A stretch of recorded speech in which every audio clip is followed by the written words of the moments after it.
chiedo scusa se parlo di Maria, non del senso di un discorso, quello che mi viene. Non vorrei si trattasse di una cosa mia, e nemmeno di un amore, non conviene.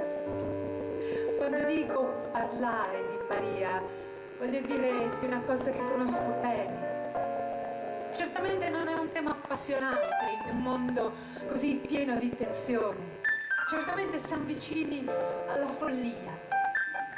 È più giusto che io parli di Maria. Non è facile parlare di Maria.